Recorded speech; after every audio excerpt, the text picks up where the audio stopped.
Hello, everybody. This is Restream team and our gear show, round 2. I'm Anya with Restream Marketing, and today with me is Charles. How are you, Hello, friend? I'm Charles with Restream team. Right. So this show happened because last week we did a gear show and everyone had so many questions that we did not have time to answer all of them in an hour and a half. So we decided to do another round per your requests. So today we are continuing our conversation about gear. As you are checking in, please say hello in the chat. Let us know where in the world are you watching from and what kind of content do you stream. And of course, start posting your questions about gear. So we're talking shop today about cameras, lights, microphones, setups, how to look professional and look good on camera, whether you're streaming a solo show, a podcast, a webinar, interviews with guests, panels, live events, all that kind of stuff. Let us know, by the way, in the comments, what kind of content do you typically produce. And of course, we are real housekeeping, trying to grow our channel. So if you can, please like and subscribe. It helps us a lot. And we're hoping to get to 100,000 subscribers by the end of this year. This is our big goal. Help us get there. All right. So we are. How are you doing today, Charles? By the way, I'm really good today. I'm going to try not to talk over you quite so much. I got a bit overexcited and drank too much coffee last time, so I'm going to do my best to hold it down. So I'm great. How are you doing?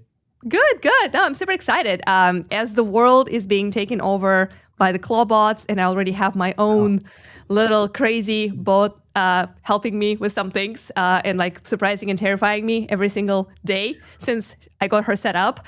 We're keeping it human here with real life interactions. So, and that's hopefully what we are, encouraging other creators to do as well by going live. Some comments in the chat. I'm just going to acknowledge some people that are already checking in today. I see some great things. Steven from our sales team is saying hello. And gear question. Where is Charles? Where does Charles get his hats? I'll definitely let you take this one in just a minute. I see that Tom Stream says countdown is fire. Alex Bichok is also saying countdown is fire. Something tells me it's the same person. Or the countdown is really good. By the way, fire, big kudos to Dmitry, our designer, who writes music for us and creates those countdowns every time for every single live show every week. So thank you so much, Dmitry. We love it. There is Sean saying, glad I caught the intro. Love the video. And so many other cool comments here. There's Grant says hello from Oregon. Good to see you here as well. All right, Charles, do you want to go ahead and take our first question about the hat? Oh, about the hat. Yeah. So I have so many hats. It's ridiculous how many hats I have. You wouldn't believe anyone that has never shaved their head. There are two things you don't know about it. One, how the most amazing feeling it is when you take your first shower having shaved your head. The feeling on your scalp is just incredible. No one knows about that. The other thing is how cold your head gets. Like my head gets very cold. And, obviously I'm a bit insecure. Middle-aged man with no hair. So where do I get them? I get most of them from AliExpress, actually. Okay. There's because you can just sort of buy them for like a few bucks each, and if they're no good, and because I wear them all the time, you can only wash a hat so many times and they just lose their shape and they look terrible. So I tend to just buy them on AliExpress or local sports stores. And of course I have my favorite one, my favorite branded one, but it's a trucker snapback it's actually too big for me. It looks a bit ridiculous. I love that. This is a great question. And there's another question already here from May. I would like to see how you are doing your lighting setup. We are going to talk a lot about lights today. So I think as a starter, as a refresher, I am going to go ahead and show once again a little guide, a little walkthrough, the Restream studio here in our Austin, Texas office. It is a little bit of a Ferrari of studio, so heads ups there because we did really invest in this studio this year, and we wanted to show, to basically show up in our live streams in the best possible way. So I'm going to show you what we built here, and then shortly after that, we are going to show you the most budget setup possible that Charles prepared to showcase. Because that was one of the biggest Special questions, right, guest. Charles? Budget Charles is joining us as a special guest. Yeah. Budget Charles. So we are, because we had a lot of questions about like, okay, so if we have resources in the company to build out a studio, sure, that's what Restream Flagship Studio could be great inspiration for. But if I'm just trying to stream something personal, hobby, or maybe I'm just starting at home, at my own home studio as a freelancer, then a lot of the things and features here are not accessible, and not necessarily budget-wise for the gear, but just space-wise, right? Like this is a dedicated room that we have exclusively for studio. Not everyone has the dedicated room for that. So that's what budget setup is gonna hopefully address today. So stay tuned for that. But real quick, first, Restream Studio setup. So this is what we have going on here. And there was a question about lights, so you will see a little bit of that too. So this is my SMB7 mic. This is like a pro podcasting mic that I use right now, and I sound like silk, hopefully. There's also a boom mic right above me that you can see in the video right now. That's great for capturing two guests talking. And for that, we need an audio interface. So that is our Rodecaster. So that's like some pretty serious equipment going on here. I do have a teleprompter right in front of me.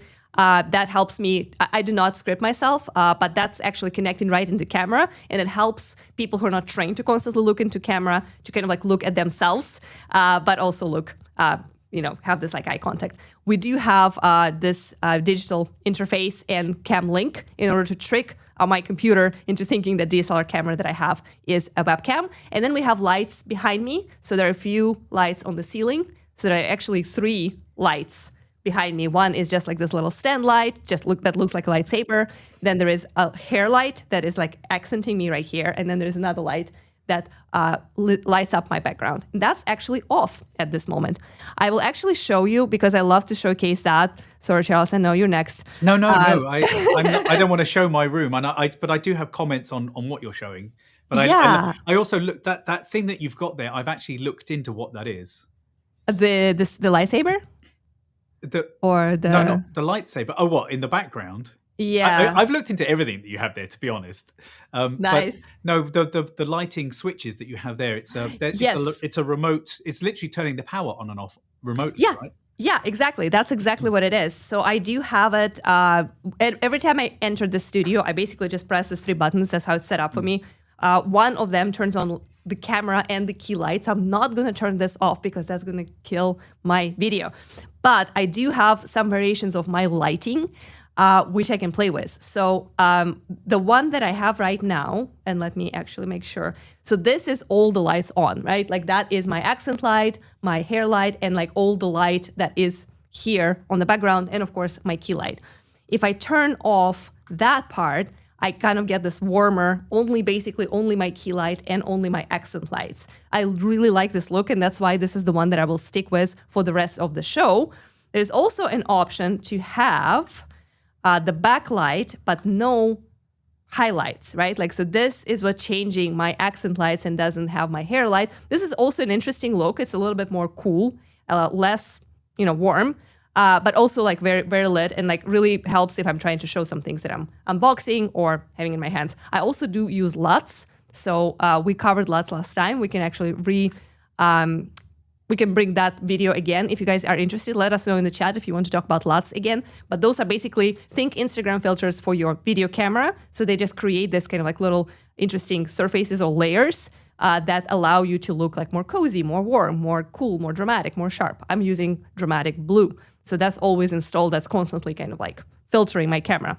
And then there's also an option to go with this. This is what we call a Rembrandt light. So that is turning, chef's kiss, right?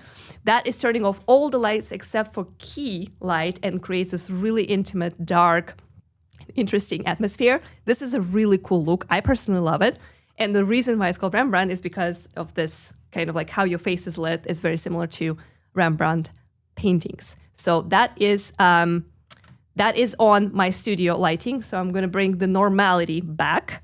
Can I talk about your lighting a little bit? Yeah, absolutely. Go for it. And I'm going to look into... There are different types of light. You talked about the key light. That is the main light that's going to fill in. It is the key to lighting. The other lights are then built around. Then you have your fill light. So where the key is on one side, the fill will fill in the gaps on the other. And that's generally, the key light needs to be big. It needs to be soft to give nice wrapping around light. And then you want a fill light that's going to come in on the other side and fill in the gaps. Now, I have a huge key light, so I don't need so much fill. I also have it's bouncing off various things in my room, so it's filling in here. But you see, it's giving the shadows. And the same with you. You've got your key on one side. Now, the other thing is that the edge light and the hair light, these are giving you an edge, and they're lighting up the top of your head to give you separation. But then what's really beautiful about your setup is you have those lights on the background that are shining. They're not actually lighting you in any way. They're just shining on your background to give that separation. And those are, they could be what we call a practical. So if you look, you can't quite see it at the moment, but I have a light that's just in the background just to shine at the camera.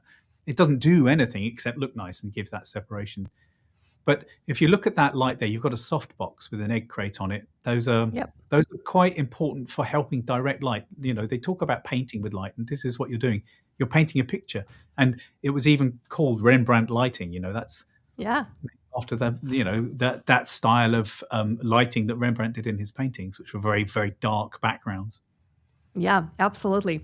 So we are going to move into the budget setup in just a second, but first I definitely want to make sure we address a few questions from the chat that I already see. Let's see if this is going to let me just show a few questions, because I really like we have active chatters, and we definitely want to take some of those questions. So May, let me know if this little demonstration helped you understand kind of how we set up lighting, or do you want to go a little bit deeper? We're happy to share the links or show you even more of how this is all set up. I'm not going to be able to speak intelligently on the electric connection of all that stuff, but in terms of how we position that and what it does to the video, happy to dive in deeper. Just let us know. On that, just that previous question, I would like to see how you're doing your lighting setup. The term to Google is 3-point lighting.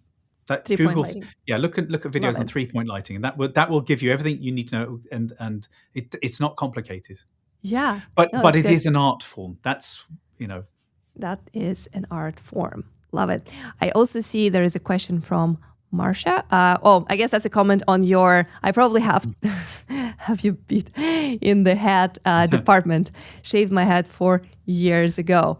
Love that. Hats are great. I haven't had hair for over 10 years, so but I'm a prolific hat buyer. But maybe you got me beat, Marsha. We'll have to see. Send us some pics. Yeah, totally. All right. So, question from Steven. Good one on the background. So obviously we spent some time into building our background. I know, Charles, you also worked on creating kind of that look and feel for your background that fits your. It's still work in progress. I added a plant. Always. Yeah, absolutely. But this is a good question. How do you feel about green screens versus curated backgrounds? So green screen versus the actual, design and decor. Honestly, how do you feel about green screens? What makes you feel confident on screen? What is appropriate for your space? What's appropriate for your stream? A green screen is pretty easy to achieve. You do need to make some. There are considerations with a green screen. The green that's used in green screen, the CSO green or chroma green, it's very green, and it's very it can be quite reflective. If you're too close to it, you'll get spill, so you'll get the green shining onto you, which will sort of wrap around. That can make it very difficult to key you out. So the green screen needs to be lit separately to you. How do I feel about it? It's a pain, but it's very appropriate at times. And if done well, you don't necessarily need to know. If I could probably take a shot of your background without you in it, and then add me over the top, and you wouldn't know. The problem being my very fine little hair is going to be difficult to key. These holes here, if you're doing chroma keying and you're using something like the Apple's internal system, it will probably miss these bits. It may miss these bits. So I don't feel any particular way about it, other than I would rather do it live, do it like this. The real background, absolutely. I would add to that I do think that real background almost always looks more natural and almost always wins. It's extremely difficult to set up the green screen such that it would never spill and like always look perfect and professional. It's possible. A lot of professional YouTubers and creators have that, but it's a lot of work. It also takes a ton of space, and especially if you're reusing the room for something else, setting it up and removing it is a huge pain. I would not recommend that. I would say another beautiful thing about creating your actual background is that you can put little, Easter eggs, little like trinkets, little snippets of something that you can talk about. And of course, for green screen, you can also do that with images, but then you have to create that image versus just putting something physical. I personally love actual backgrounds. That's why we invested in this one. And green screen is fabulous if you're doing post-production and you want to film something and you want to have captions and graphics behind you. Brilliant. I mean, the beta software of Premiere Pro and now the latest version of it will do this automatic masking. It will cut you out, so you don't even need a green screen anymore. It's a bit more of a process, but I think that green screen is great you'll notice that a bunch of YouTubers will actually have a space big enough to have two setups. So they'll have like their streaming setup with a background, and then they can spin around and they've got a green screen and they've lit it separately. So, if it's appropriate, they're great. It depends what you're doing. Really. It really depends. News channels probably want a green screen because then they can show, reels and things behind them. Yes, that's true. So yeah, it also depends on like what else is going on into your stream. If it's more like a podcast style, or is it like media heavy? Like that's another great point. But again, if you're doing the weather, you need a green screen. Right, true. Yeah, because you have to show how like the hurricanes move. But if you're using Restream Studio, you can use a lot of things within Restream Studio. You can like actually pre-record videos and play them as part of our media, or even drop images in the middle of the stream. So it kind of depends on like the scale of your production. But yeah, for each their own, I guess. Adding a layer, it's adding a component that you have to think about. So it can Absolutely. make trouble. Yeah. Circuits FM. It's fascinating to see the difference and emphasis on tech stack between face and faceless channels. I use Blue Yeti for my show, but it is more like a radio show. Yeah, it's definitely fascinating to see the difference. We're going to talk about microphones in a lot of detail. So like I mentioned earlier, I do have two different microphones for two different purposes. If it's just me solo streaming, I really love this SMB 7, right? 7B. Yeah. Oh, gosh, it's too many letters and numbers. But this, it sounds so good. And I love hearing myself later, which is such a weird experience because most of the time people hate their own voice. But this microphone does some magic and you sound like honey. What's great about that, it has built-in roll-off, so it can eliminate some of the room noise. Like naturally takes the hiss and can take some of the rumble out. It's a dynamic mic, which means it's not that sensitive. Again, it helping to reject any noise that you don't want in the room, other people talking. However, it's a very low level mic, so your interface has to work extra hard, or you need a lifter of some kind to boost that signal. And I don't believe it needs power though, right? It's dynamic anyway. It's plugged into something, but like I said, electric setups and circuits is not my strong point here. So I'm not going to comment on the electric side of this thing. There was something that we didn't talk about why mics are XLR. We use that XLR connector, but we don't have to get into that now. But I can give you a little bit of the background on an XLR cable and connector as to why that's used for microphones and for instruments. Yeah, I think it would be great. Let's take a few more questions from the chat, and then we are promising to show the budget setup. So we definitely want to deliver on that one, and then we'll see where the conversation takes us.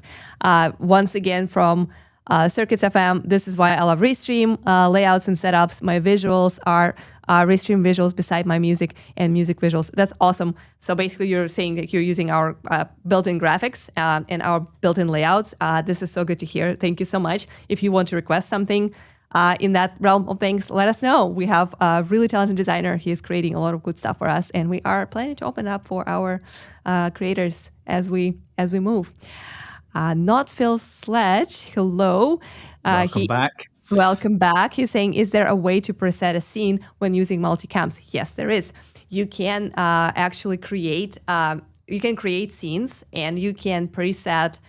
You can assign specific cameras to specific scenes. And in just a minute, we are going to demo that because we have a different room where Charles created his budget setup, and you will see how we will transition from one scene. I know you're so looking forward to that, aren't you? Me or they? Because I'm looking forward to it. It's going to be a bit haphazard, but we'll get it going. We'll get there. E for extra camera, and then you can assign it to different scenes. Yes, you absolutely can, and you can add additional cameras to the whole stream, and you can then assign them to specific scenes. So you can have a scene where you have only one camera, maybe one scene where you have you and your guest, and this extra room. So this is this is awesome. Let's go ahead and get to our budget setup. You want me to go? Yeah, go to budget. I will. All right. So this is how we're gonna do this. Like, I just transitioned to a scene where it's just me. So I basically assigned the scene just for my camera, so we don't have to watch Charles move. And then now we are going to go to another scene where we have a budget Charles. So the reason why he sounds so terrible right now is because what's going on, Charles? Can you tell us what's happening? The microphone is, I am on a $500 laptop. It's got the internal camera, which is very wide angle. So I need to try and tidy up everything behind me. There's no shallow depth of field, so everything's in focus, as in focus as this little thing can be. The microphone, I'm assuming, is internal. Now I've got some headphones on. Oh, that's weird. Yeah, that just turned off. Yeah, the light turned off in this room. Hang on. There you go. I mean, hang on. Oh, well, okay, that is very weird. Some crazy stuff. But the reason why we're showing you this, guys, is because we're basically starting with like the bottom, right? Like, and unfortunately, some of your guests are going to show up to your podcast like this. So this is a web camera, no microphone, just built in PC microphone, right? Like built into your laptop, and nothing else but the room and the light. I do think someone asked something about like how to avoid like typical weird office lighting. So this is kind of as bad as it gets, right? So no preparation, no gear, no nothing. There's the light right above me, look. Yeah, just light from the ceiling. A sneak preview of what I'm about to show you. So now Charles is going to show you what you can do by adding just a few little tweaks to dramatically improve it without any additional or with minimal additional investment into the gear. The first thing I'm going to do, I'm going to switch to this microphone, which my headphones are already plugged into. I can hear myself in this. That is the weirdest thing. Yeah, why does it keep turning off your lights? I have no idea. I wonder whether. Well, you know what? Okay. The first thing I'm going to do, I'm going to turn on this microphone. Now, has that microphone switched? Do I sound different? Yes. Okay. Way better. Way better. About this, the Samsung Q2U. I spoke about this. Now, this is one that I already had. So we used to give these to people. The difference, just from that simple thing, you can probably pick this mic up for half price. I think at the moment it's about $100. You can get about half price. It comes with this little windsock and the stand. I'm not going to sell you this mic, but I like this because my headphones are plugged into this mic. These are headphones, by the way, that my son got on an airplane, right? Doesn't have to be expensive as long as I can hear you. So my headphones are plugged into that mic, so I can hear myself a little bit. So it reminds me actually to not talk too loudly. I don't know, you're aware people talk on the phone and they yell. I tend so because I can hear myself, and I remember to, Okay, so the other thing I've got my phone, which you'll just see I put up here.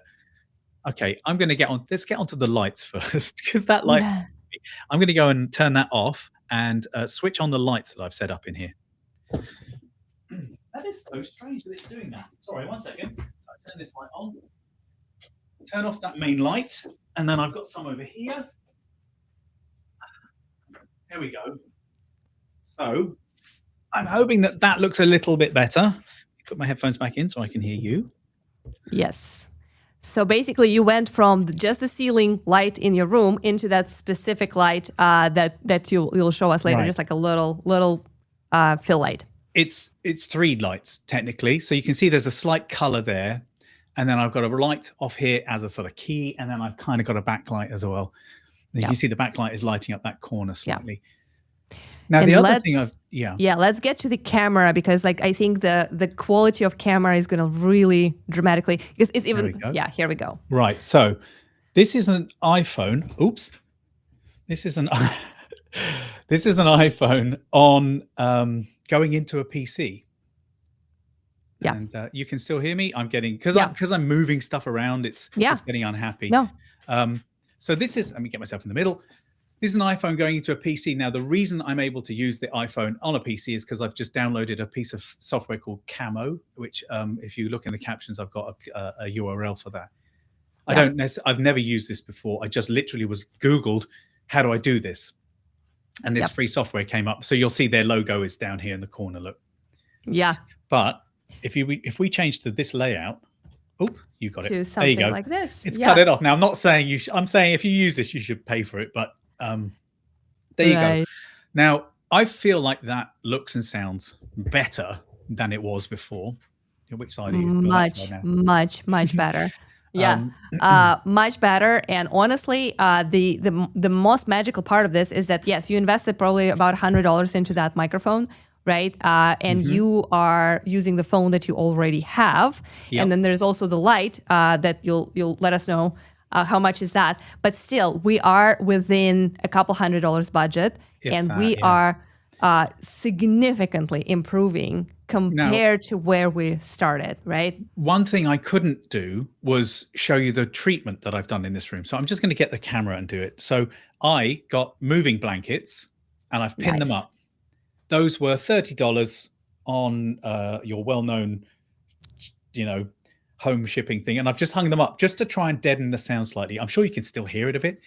Yeah. And then while I'm doing this, up here, that is a work light from, again, your home center. It's a budget diffuser. Bulb. Can you see that it's an aluminium work light with a daylight bulb? Daylight meaning that it's kind of bluish, and a pillowcase over the top of it.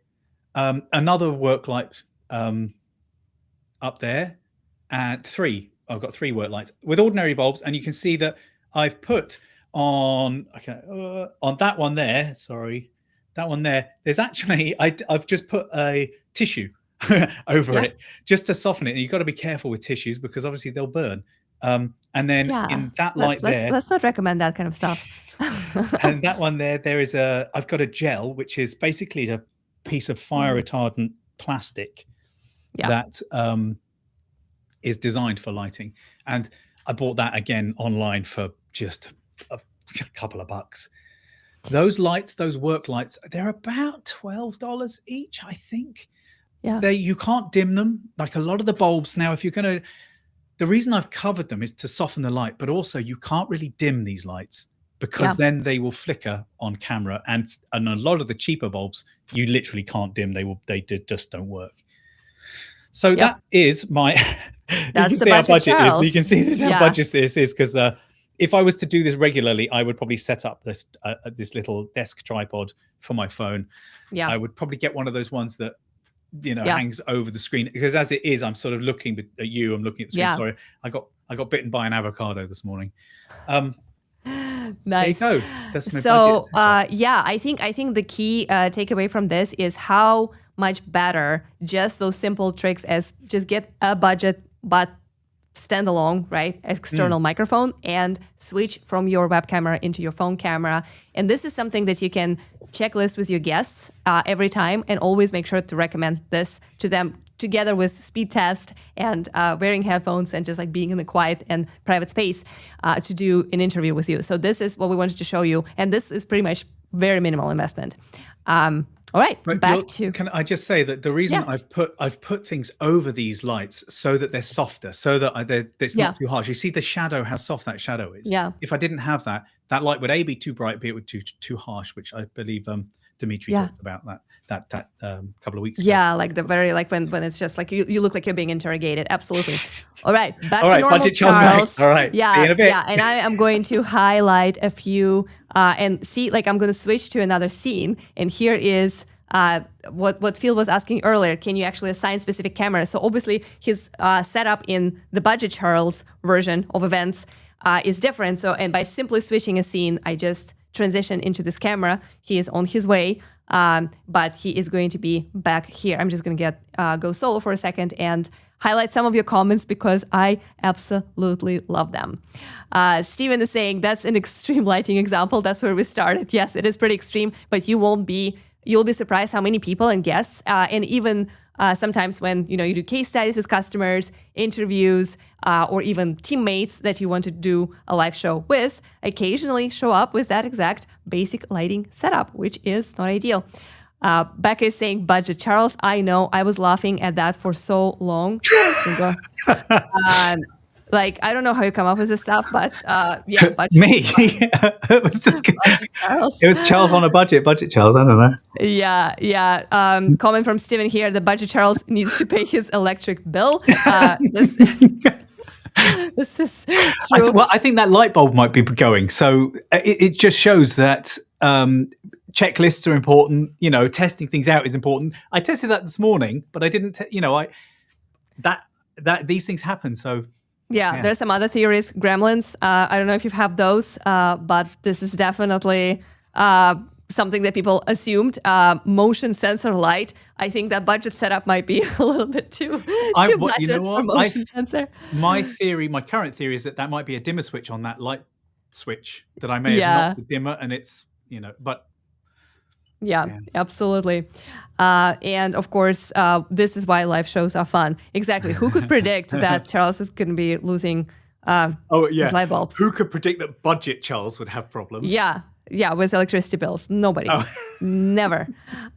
So looks 1000% better. Very true. That's the difference between where we started and where you took us with the Budget Charles setup.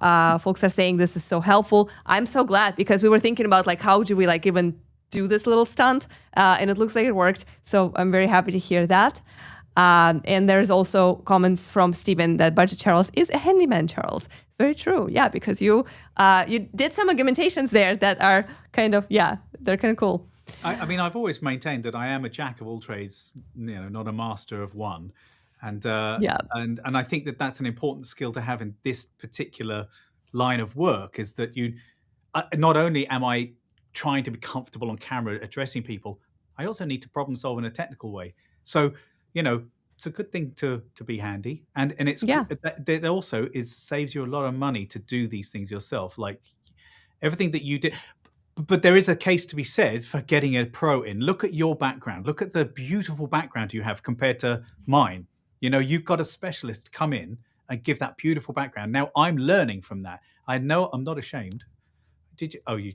Yeah, I was like, I thought something had gone wrong there. I wanted to show my beautiful background because there's a lot going on here. And again, when we're doing the stream together, and especially when we're working with our shorts and clips, like clipping our Restream, it does get rid of a lot of this beautiful background. But I just wanted to show for a second the wide angle because, we have the lightsabers, lots of plants, little shelves where I can hide my little Easter eggs, like books that I'm really into. Not doing any of that today, but it is definitely something that we... It's also you have a dedicated space. Like this is the room that I'm in is multi-use.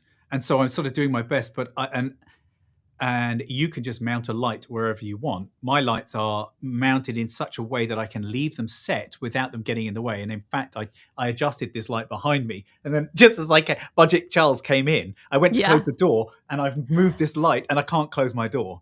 And yesterday I knocked this light down. Now, this is something I didn't talk about before. Maybe I did. Sandbags. Please get sandbags for your light stands. I knocked this light over because I took the sandbag off to use it somewhere else, and I turned around and the light went crash. Fortunately, these are LED bulbs, so it didn't break. But anyway, sorry. That happens. No, that's good. That's good stuff. I slipped into Dad Charles for a second there. So there is an interesting comment here too on kind of the setup. If you display if you daisy chain the lights together and plug them into a smart plug, you can have a remote control for them. Yeah, I think that's kind of something what's going on here a little bit. Like, be careful about the amperage, but yes, absolutely. Yeah, that's a good way for handyman to address that. Two of my main lights, my key light and my backlight, are on smart plugs, and so I sit down and I say smart device, I'm filming, and they turn on, and then the light that's giving me this slight bluish background, I do that manually because it's right next to me. Yeah. And so I tend to do that, and it's also, this one's a battery powered one, so I have to do that separately. So yes, that's a really good idea. Yeah, love it. Are you on Mac or PC? Currently, we are both using Macs, but the Budget Charles setup was based on a PC. I would say, I personally recommend Mac if you can get it. Definitely use it. It's helpful not only for, just like running the live shows and the videos. I'm just more used to it. Remember that you do not want to use MacBook Air with Studio. You want a little bit more powerful version of Mac. I remember I really wanted MacBook Air for just my regular work, but my team convinced me that I need a MacBook Pro in order to be able to run this live streams kind of sustainably and successfully, because it needs a little bit extra power in order to be able to power lives.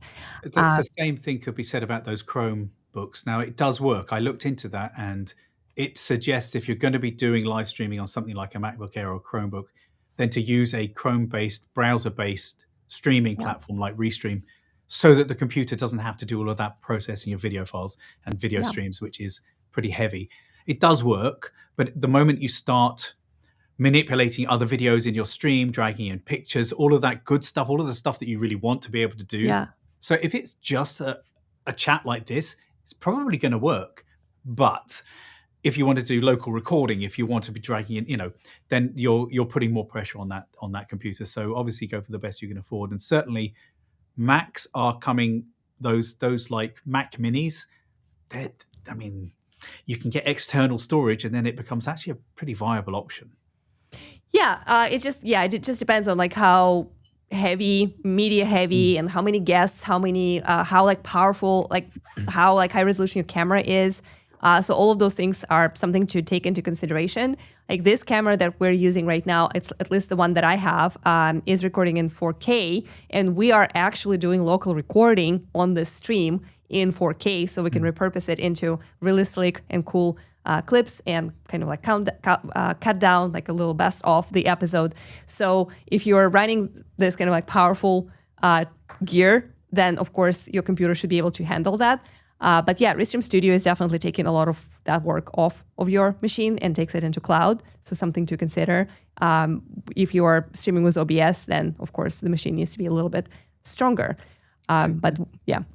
So and of course there are knock-on effects of things. For instance, my camera, I could be recording in 4K locally on my camera, like onto the SD card. The problem with that is that the camera then has a tendency to overheat. And so to combat that, I have to have a little gadget on the back of it and all of the doors open to cool it down. And the problem with that is it has a fan. And so that introduces noise. And so you get all of this chain of effects that can cause more problems. And like you're solving one and creating another. So a platform like Restream that's going to just take that 4K and record it. However, it will be putting out the right resolution and bit rates to the platforms that you are going to, and taking care of that back end. You don't need to worry about it, but you know that you're recording in a nice high quality whilst you're going. Yeah, and I think it's a good opportunity for us to kind of like bring back the idea of local recordings. And I see that there are some questions about like what's new. So this is one of the things that we actually released last year. But this is a very powerful update, because not only when you record locally in Restream Studio, you save your space, you don't overheat your camera. You also, as a host, immediately get the videos of your guests. So, for example, in our setup, right, once we're done here, Charles will have a lot of work to do on post-production. You will have to grab my video, your video, and of course, basically work through all this material in order to make little snippets, some social content, and just like a little short version of the stream so people can catch up and watch like a 9-minute best of. So to do that, normally, if I'm recording everything locally on my device, he has to chase me down and make me basically get my video, put it on some Google Drive, and then he has to download it, and then he can start working with it, which is not ideal because I'm not that easy to chase down. After we're done here, I'm going to take off these headphones and just basically not think about anything for about an hour. So when you have local recordings already built in your workflow, like here with Studio, you already get all the recordings directly into your Restream account. You simply go to your storage, you download separate audio and video tracks, audio tracks if you're repurposing into podcasting tools and into podcasts. But the beauty of having all of your guests' videos already delivered to you on the back end while you're still streaming in the highest possible quality, way higher than any kind of internet connection could possibly power, is something that we are very excited about, and we're using that every week with our own live streams, right? I genuinely use it. I genuinely use it. And the most incredible thing is that as you bring in, like, so we have this, image on the right, on the left, my right, screen left, that will come in. So when you download those local files, you get a zip folder. It takes a little while to process because the files upload as one format, and then they need to process so that we can download them in an H.264 MPEG so that you can edit with them. It processes all of these files, stitches everything together, and then it gives you an XML file that you can bring into your editor, into your post-production editor, NLE. And it puts all of these things onto the timeline in layers. And so you know exactly where it was. Now, what I then do is I take the main record as well. And I can dip in and out between the main recording and the local recordings. And when I have my AI clips edited, sometimes I'll look at it and I'm like, I love that clip. We were showing a video at that point. I'd like to actually not have Anya there. I can just go to the local recording and I can put, I can just put me at the front instead of you, or you know what I mean? Like I can do it in the editor, but it might be that there are some graphics on screen that I forgot to take out, or, we just, like, I'm having a conversation now. Maybe you want to take just me talking and I'm inside this box. You have that local recording. You have that option. Sorry, I could talk about local recordings forever. No, it's good. When that was released, I was just like, this is the best day.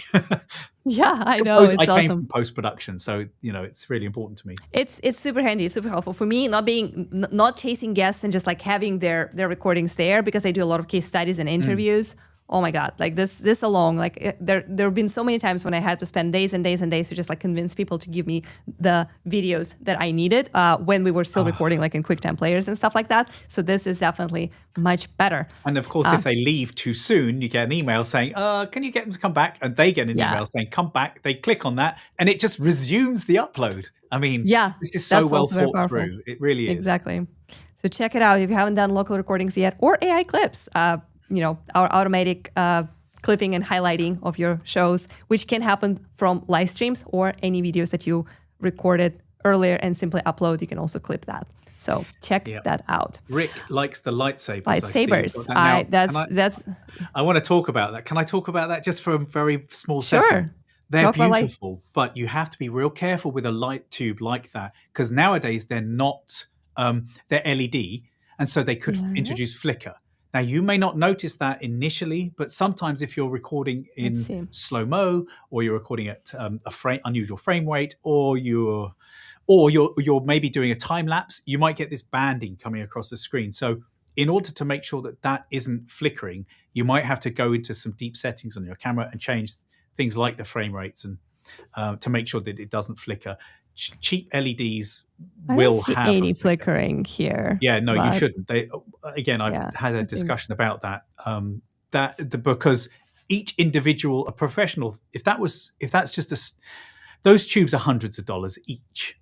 If you want ones that are specifically made for video, and so that's a luxury. That's a luxury. That really is, and I love them. But I was like, I don't know if I necessarily need that here, but I do love it. It does look great. Yeah, lightsabers are fun. So yeah, it's awesome. There is an LDM show where when we use Restream, we speak to our guests and tell them to use their phone, ring light, and clean background. This is awesome. This helps with the budget. Yes, just that simple trick. Please use your camera on your phone. try to get some kind of a standalone mic, and like a little ring light is just so helpful. It just really elevates the quality. And it's not that hard to motivate your guests to do that, because in the end of the day, we all want to look good on camera, right? If I'm doing your podcast, I want to look good. So if you give me the tips and like specific steps of how I can make it happen, and especially if I do it at scale on a regular basis, being a guest somewhere, speaking, demoing something myself, it's a great thing to invest in. And you don't have to spend a lot. Right. And I think literally having that conversation with your guest prior just lets them know you're serious. This is it's a big deal, and you need to think about it. That's a really good conversation to have. Even if nothing happens, you put them in the right frame of mind, and it lets them know that you're a pro. Yep, absolutely. I mean, it's good to have. I talked about checklists before. It's good to give a guest a list of requirements and say, if you want to be on my show, you need to fulfill these requirements. And you give them a list. And if they want to be on your show, they need to, I was very strict about what I wanted for the shows that I was running. Yeah, absolutely. One quick question here from TY Talks. Arsenal, right? Yeah. So what's new? Are there any updates? So this show is specifically about gear. So we're talking primarily about what you can do with your setups to level up the quality of your live streams. We don't have a lot of like feature updates, but we do have a few things that I would like to mention.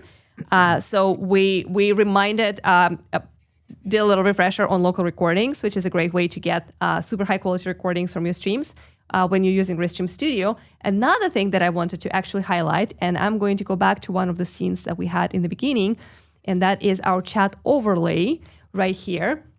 So these are kind of like all the questions that we have kind of popping up together.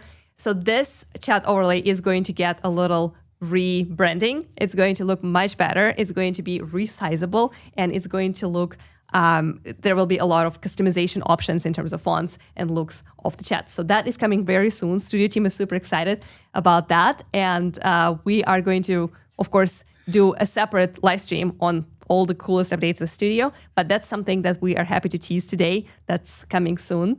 So stay on the lookout for that one. Can I take that question about LDM? Yeah. The LDM show? Yeah, absolutely. About shirt mics. I can only assume that a shirt mic is a lav or lavalier mic. So the little lapel mic that goes in here. Yeah, let me I get love that them. question for you. Again, just like lighting, just like everything, it really depends on where it's appropriate. Like, I want to be able to move around, which is why I'm quite an animated person. It's why I'm not using this. Right? The reason I'm not using this today is because I'll knock it if I'm trying to get things. And so I'm using my shotgun up above. Shotgun's nice and directional. The lav is great, but it's a wired device. So it might be that it has to physically connect with a cable to my computer, or it might be wireless. If it's wireless, you can get interference. The mic packs, often you put them down the shirt and then they go on your hip. The antennas on those get broken because people sit on them. You have to make sure they have batteries. Like, they are fabulous for someone that needs to be moving around a venue, or someone and therefore it's wireless, and you have someone that can monitor the sound because they get interference. And they're fabulous if someone's just sitting at a desk and they are not going to move, and you have someone that's going to come along and take that mic off them before they move. So they're brilliant. But again, you need to choose the equipment for the scenario. So I love them. They give a nice sound, and they are omnidirectional. There's another thing to consider. So it doesn't matter which way that mic is pointing, you will hear that person, but that means you'll hear everything else, right? Yeah. So again, lav mics are great when appropriate. Yeah, I would say like my little take on lav mics, and I used to actually cover physical events as a journalist before in my previous life, I guess. They're super helpful for exact that purpose, because then once you are hooked up, you can like walk around, you can do interviews, you can like comment, and it's constantly recording. So even if you're just saying something funny without thinking about like being on camera, that all like gets captured. Yep. But for me, it was mostly like it always has interference from like clothes or hair, shirt, Right. and that kind of stuff. So if you're doing that in the environment of your studio, make sure you have maybe somebody to listen in and make sure that like if you talk into it and you're being like natural, moving your hands, then that doesn't create any of that friction, because it's very easy to miss if you don't hear yourself, but then it's extremely distracting if your shirt is kind of like rubbing against it. So something to keep in mind. Unusable. Yeah. It's like you can't correct it on post-production because it's just like this thing that is exactly ruining your jam and your vibes. And actually, audio is one. Talk to a cinematographer and they'll tell you that, you know, the lens is the most important thing or whatever. You talk to any audio engineer, they're like, sound is 51% of any production. And there is some truth to that, in that your ears are not nearly as forgiving as your eyes. And so getting a good sound is probably the first thing to level up your production, is to sort your sound out, which can be done with IKEA curtains and, you know, moving blankets and a used microphone on a budget. Absolutely. Yes, used gear is another great way to save. Check out your local marketplaces, see what people are selling. A lot of times you can find like decent lenses and decent mics there at a fraction of a cost, and that's really, you know, a lot of those microphones are built like tanks, so you're not necessarily missing out on a lot. But yeah, you can level up the quality without necessarily spending too much. And I love the comment from Rick. He's saying, oh yeah, I'm always super interactive with my viewers and I use chat overlay all the time. It's really cool to use it. I've seen a few of our creators use it as a countdown. Basically, you have some kind of an image on the background. You have like the timer ticking, and then you show the chat overlay. So as people start checking in and interacting and sharing their first questions or where they're watching from, it looks super cool. So that's another cool way to use chat overlay. And as it's going to be more customizable, you can move it around on the screen and create specific look for it. I think it's going to be even more useful. Please keep bringing your questions into our chat, because this is live Q&A. We are here primarily to answer your questions. So think of this as office hours. So you're meeting Restream team and you are sharing your thoughts, your comments, your questions for us. If you do have requests for our features, I saw a few questions that are about what's coming up next, and we are going to take a few of them. Make sure that you go to ideas.restream.io. That is the best place to submit your needs, things that you would like to see in Restream Studio, in Restream in general. There are multiple sections there. There's a studio section, so requests specifically for studio, for our integrations, for our multi-streaming. So all kinds of things that we offer, you can request, and you can also upvote if you see that someone already requested it. Seeing those upvotes really help our product team to prioritize features. So we are building based on what our community is requesting. So that if there's something that you really want to see in Restream, do not miss out on the opportunity to go to ideas and let us know what that is. This is also a really good exercise in letting everyone know that this product is being built by people that have a history in this.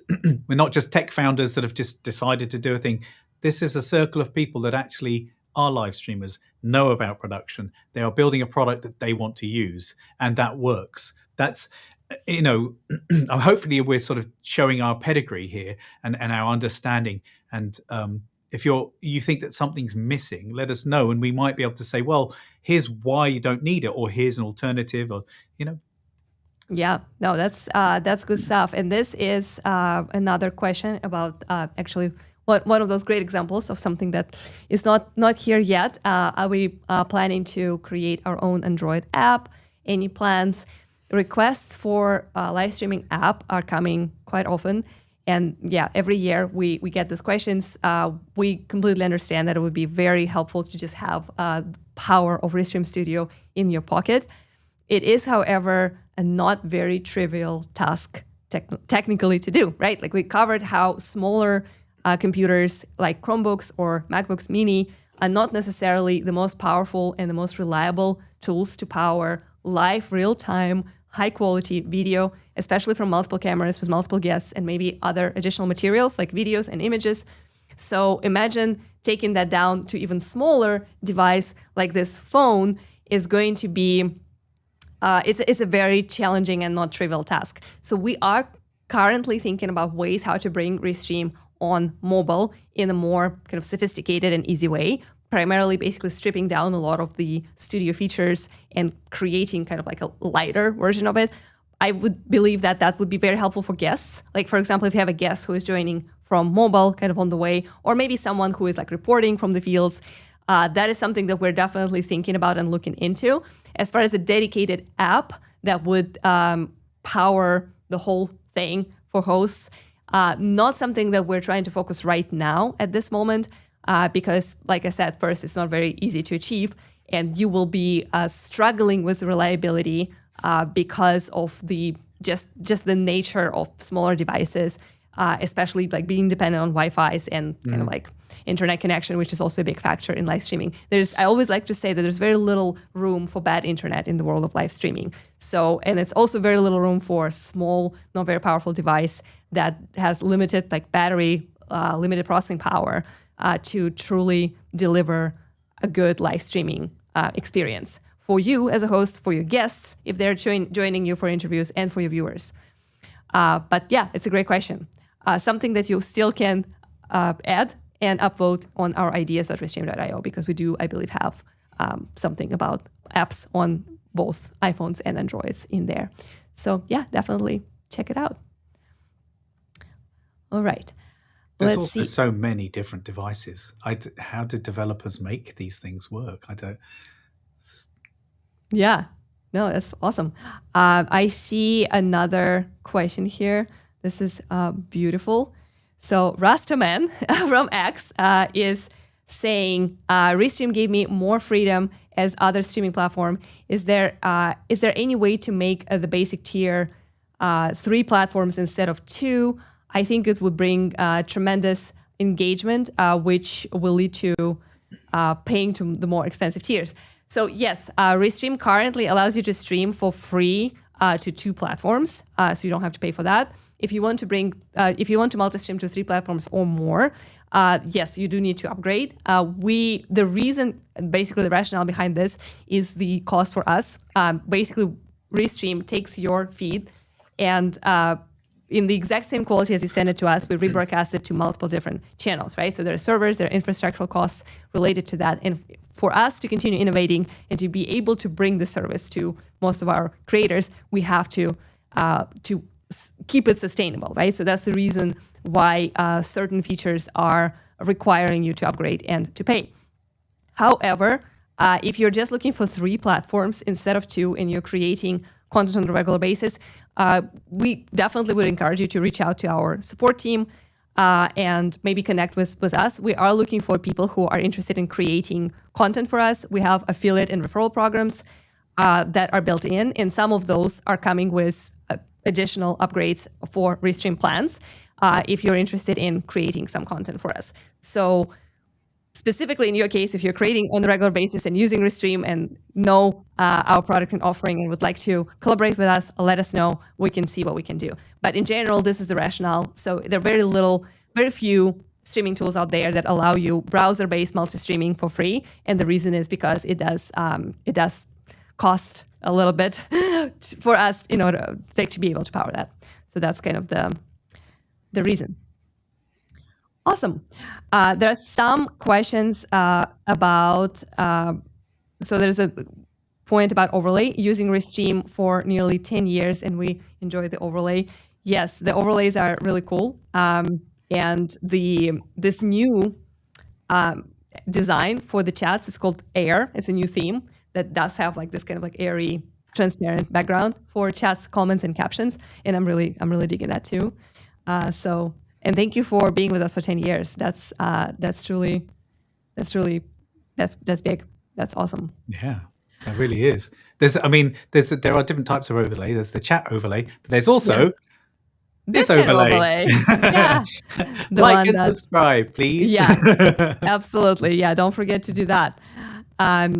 Also, there's a comment about phone use. We use our phones sometimes outside live using the internet version. But yes, you would have to watch out for small size if you want to use it later. Yeah, so obviously if you're trying to stream from your phone, there's also some complications in terms of like how much space you have. Like you don't have a lot of room to like see yourself. your chats, your guests, your scenes, even using this teleprompter that you saw in my little video, how my setup is, because it's pretty small, right? Like it's a tiny screen. It's actually not very easy for me to use it when I'm also driving and like picking the comments and just kind of like trying to switch scenes and trying to interact with our co-producer and just kind of like manage the show.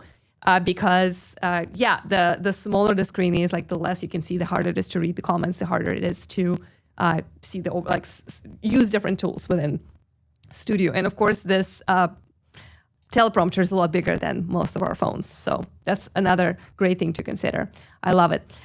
May is asking, nice, where do I send an email? If you're talking about affiliate programs, just reach out to our support. It's a 24/7 live chat. It's the need help button on the lower right corner of Restream website, and just mention the stream and say, hey, I would like to get connected with someone who like helps with affiliate program, and they will send you the right way. And those are real humans. Those are real humans, and they will talk to you and they will help you.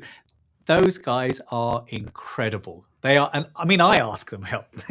They are really, really wonderful. And that's, I think, one of the greatest things about Restream isn't the technology. It is the people that are behind it, as I just mentioned. But those support guys they're phenomenal. They're absolutely phenomenal. Yeah. And they escalate things. Like if you have a conversation and it's important, you can guarantee internally that will be discussed. Yeah, that's awesome. So lots of thank you comments on this. We are about to wrap up, by the way. So if you have any last questions, any last comments, let us know in the chat. We'll be happy to take them as we are finishing. So awesome. Thank you. I'll reach out and I will start streaming 4 to 5 times a week, exclusive Restream. That's amazing to hear. Thank you so much. So yeah, maybe you can create some videos for us, and we'll be happy to power you in return. Really honored to be behind your live streams. Like really, thank you so much for sharing that. It's always super cool for us to see. This is one of the reasons why I love doing these live shows, because you get to see real creators, people who are using us every day, and kind of talk to them, understand their pain points in their lives. So that's awesome. As you are submitting the last questions that we'll be taking today, Charles, I actually want to take you up on your promise to break down the microphones, XLRs. Why are they working the way they are? And maybe you can show something. I don't know if I have a good demo way to show it, but I wanted to talk about why XLR is the connector that's used, or why that's become the standard. And it's really simple. That the way that a microphone works is, of course, an electric signal generated by a moving diaphragm inside the microphone, picks up the waves, air waves of the spoken word, or an instrument, the twang of a string. That's converted into a little electrical signal that's running down a wire. Now, it's a tiny electrical signal. If you look at an XLR cable, it has 3 wires. Now, why would it want that? It has, it's been a while since I've thought about this. Essentially, it's got like a ground, and it's got a live, and it's got a negative, a positive and a negative and a ground. And so the reason I'm calling it positive and negative is in order to have a speaker or a microphone work, generally speaking, you're going to need 2 cables, just like you would with a light bulb, whatever. The reason it has 3 is it sends the positive channel will be sending that little electrical signal. The negative channel is sending the absolute inverse of that signal. So where the waves are going up and down on one side, they'll be going down and up on the other side, so that when those signals get put together at the other end, if there's anything different, you can then disregard it. So if the length of cable has had any kind of interference happen in that run, the interface knows to ignore it, right? So it can put those 2 signals together and use that as a sort of template to remove any noise. And so that's why XLR cables are used, is because they stop the transmission of noise, or the introduction of noise along your cables. So even an analog signal is going to be much less prone to interference. So that's why you can use an XLR mic around all of this equipment that has a lot of noise and radio noise and stuff. That's really cool. I actually did not know that in such a detail, and that explains why the quality of your sound with XLR mics is so much better, right? Because it does this, Right. elimination of any kind of background noise, and that's really cool. Wow, I did not know that you were going to go so deep into how If I get any of that wrong, do let me know if I'm wrong on that. But this is my understanding of it. I've been doing it for a while, and was always my understanding. And the other good thing about an XLR cable is it can also transmit power. It's quite nice, chunky, hefty cable. So phantom power is what we call it. A microphone that needs power to work, my brain has stopped working, but a mic that needs power can have that power sent down that XLR cable 12 to 48 volts. Yeah, totally. No, that's good stuff. I do remember last week we had a lot of questions about USB mics versus XLR mics. Like, what is the right way per se, right? Like, which one do I need? Which one should I use? I would say that it just really depends on what you want to prioritize.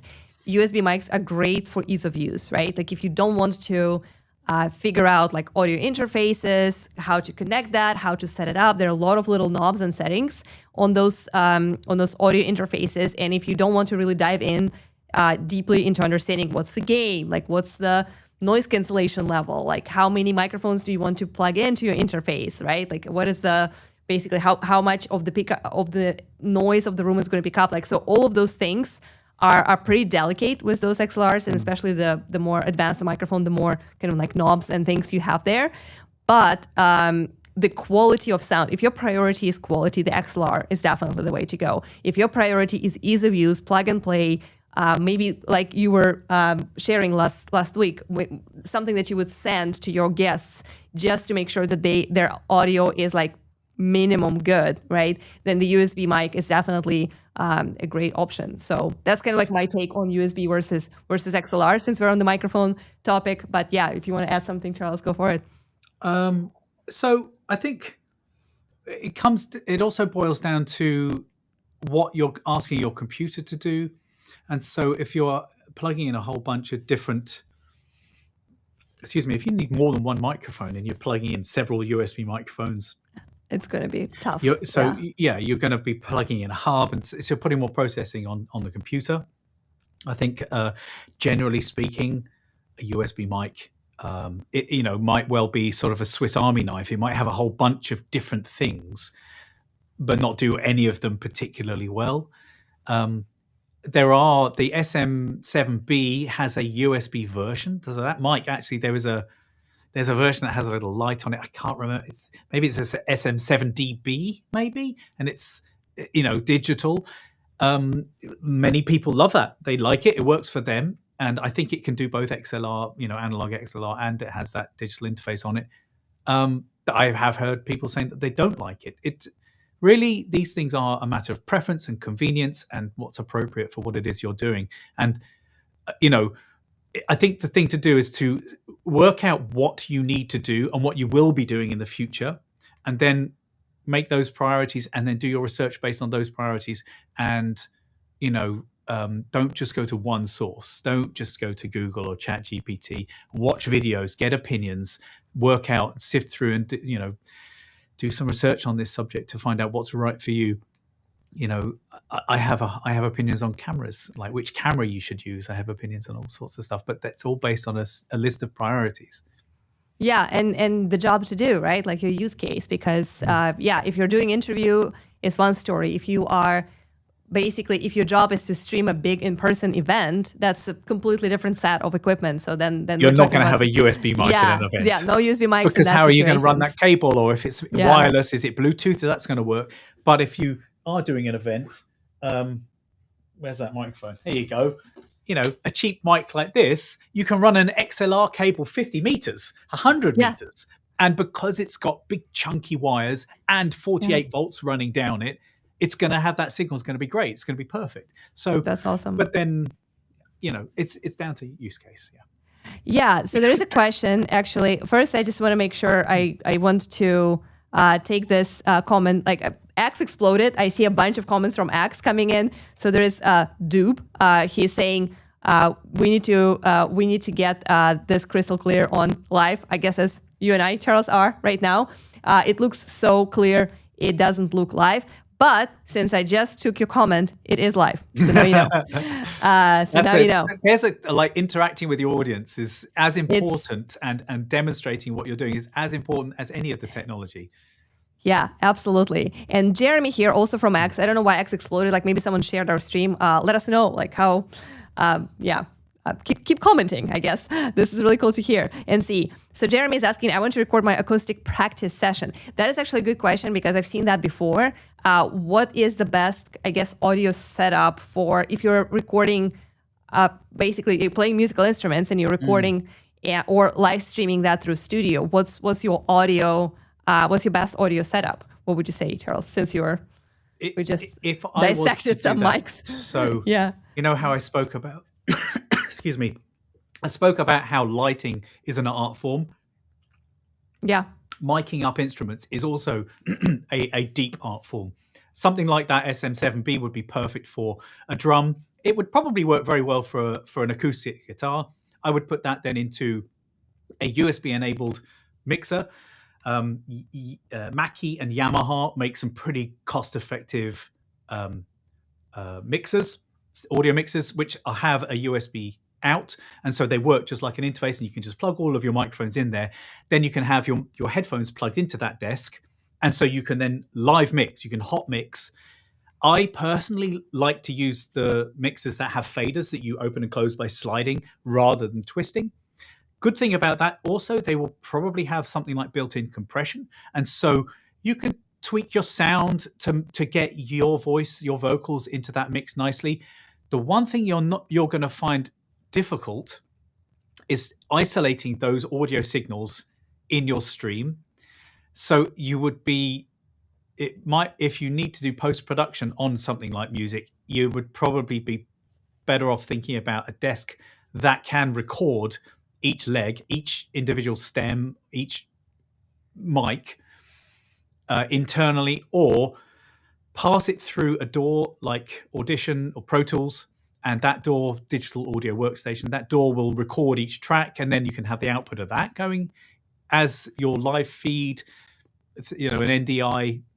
Sorry, I don't even. What does it? The digital interface?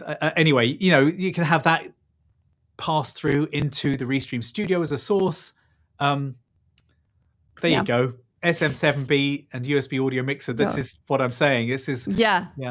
That's I guess what Jeremy is using. He says no vocals yet. Yeah. If you are actually recording something more kind of like a DJ set type thing, this I would say you have it. So this is the setup. Definitely. That's awesome. Doob is saying here, got here from my buddy. And we stream from separate locations, which adds another layer of complexity. But Restream has taken away a lot of stress, and it is very user-friendly. Thank you so much for saying that. This is super, super cool to hear. Restream Studio is designed to live stream together with remote guests, with somebody who is not necessarily in the same room. You can do it together in one space, but you can also do it remotely. This is what's going on right now. I'm based in Austin, Texas. Charles here is in San Francisco, and we look like we are in the same room. If we color code and coordinate our backgrounds a little bit more. And then in the end, we're going to do the high five. So stick around for that one. And steal it for your remote shows as well, because it's awesome. I did actually look at us right at the beginning. I looked at the color of you and the color of me, and I sat and I fiddled with my settings just to make it look a little closer. I still look a bit red, and I like a blue background, so I left it blue. Yeah.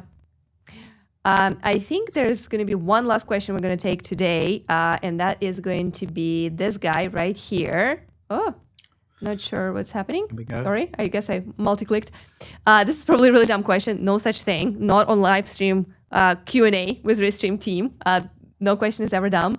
This is probably, I have a Shure MV7 Plus connected via USB. How big time podcasters move their boom arms in live real time without having any vibrations picked up.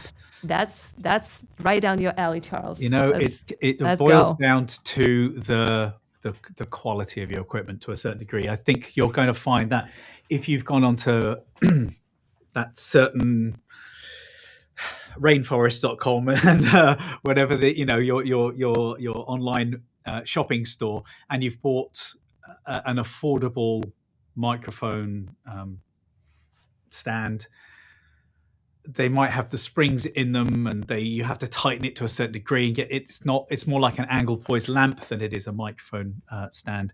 They tend to have higher quality stuff. I have this one, how do you say that? Fifine? Now I've got to change my focus settings.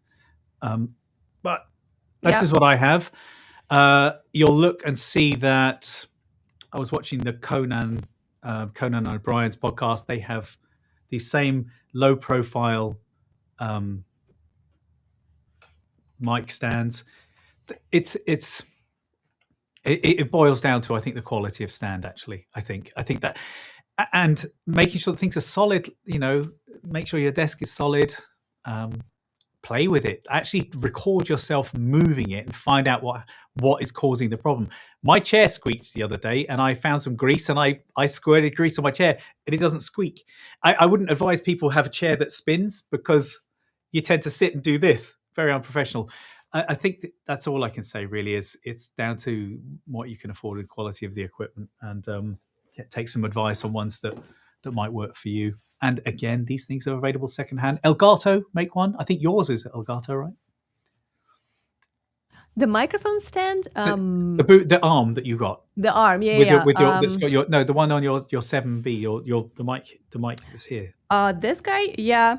I'm not sure. I'll look it up and definitely. We're not talking about the boom. Not the boom. Yeah, this guy. Yeah. Okay.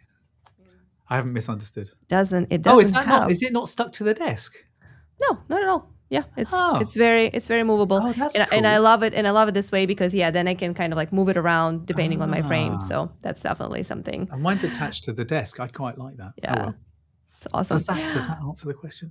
Oh. Yeah, I hope so. I think we're going to take one last from May about the intro and outro background music. I think May is saying she's getting flagged when she is using music. So the background music that Restream provides is basically AI generated, right? Like, so you can play it. It's completely free to use. If you are playing, Lady Gaga song on your intro, yes, most likely YouTube is going to flag you because there are some licensing and copyright situations that prevent you from using that music. So the workaround that would be to use something from aggregators like Epidemic Sound, I guess, right? Like there are a few places where you can actually buy licensing, and then as long as you mention that in your description that you own this music or you own the license to play it on your stream, you should be good.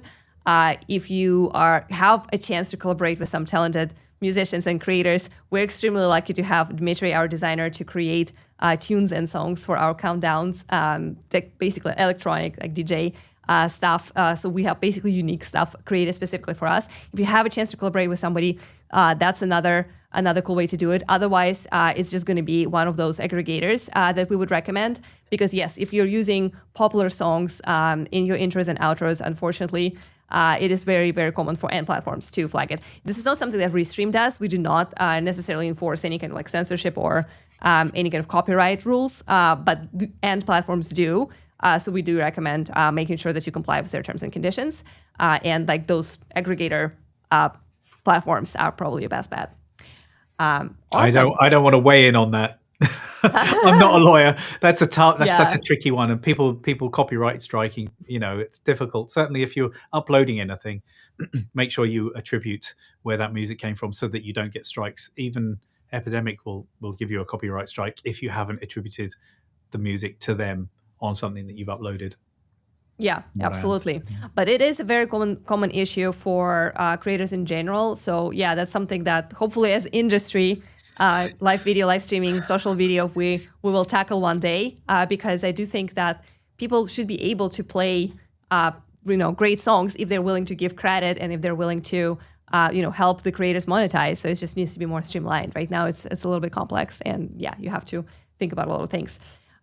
Beautiful stuff. I guess we are going to go ahead and wrap up. We were running for another hour and a half, and it's super lovely to see everybody. Thank you so much for all your questions, for great comments, for your insights, for sharing what kind of stuff you do with Restream, what kind of content you stream, what are you inspiring to stream. This is super, super exciting for us. We are live every week, every Wednesday around the same time. We are doing either shows around gear or design, and sometimes we also do launches of new products and announcements. Hopefully, some new announcements are coming very soon, so stay tuned for that. Subscribe if you can, that helps us out a lot. Someone asked if we're also live on other channels. We are multi-streaming. This is kind of the core of Restream. We are live on YouTube, X, Facebook, and LinkedIn. And there are 30 platforms for you to choose from if you choose to go live with Restream Studio. Pretty easy for guests, pretty good quality as you can see here. I paired my stream to my LinkedIn this morning as well. And you can ask your guests to connect their channels so they could rebroadcast and amplify your events for additional views, so you can get known and recognized by new audiences and find new fans, grow your community. So this is what we are here for. And as we are wrapping up, big thank you for our amazing moderators. I see Grant was really helpful today in YouTube. Thank you so much for tackling some questions, because some people had like very specific technical questions. If you're experiencing some issues or need help onboarding, you definitely should talk to our 24/7 support. Grant is actually part of that team, so you can talk to him in real time at pretty much 24/7. And folks from his team, if you need any help with Restream, we're very proud to provide real human support for you all the time. So definitely use it, take advantage of it. Big thanks to Kate. Today she was our co-producer. She is helping us with scenes, with chats, with overall like being behind the scenes person. This helps a lot to focus on content when someone else is helping you to run the show and scenes and pins the comments and chats. We have the team seats and basically collaborative features in Restream Studio, such as workspaces and team seats. So if you have a chance to get a co-producer, totally get a co-producer, because it helps so much when someone else is kind of watching out for you, making sure that you're live on all channels and stuff like that. I did see the comments that our sound had some crackling and there were some desyncs at some point. We are going to look into that. We're going to look if that's something that happened exclusively on YouTube or on all platforms. So stay tuned for that. We're definitely going to research that and find out why. And on that positive note, Charles, are you ready for a high five? I'm ready for a high five. All right, let's do it. Oh. Yeah. Ding. Ding. Yeah, we're doing it. See, that is how remote guests can stay connected. Thank you, everybody. We love you so much. I'm going to send you some hearts, my usual little virtual. I need to turn reactions on. Do it. And It's so right. Hey, there you go. Thank you. We love you so much, and we'll see you next week. Cheers.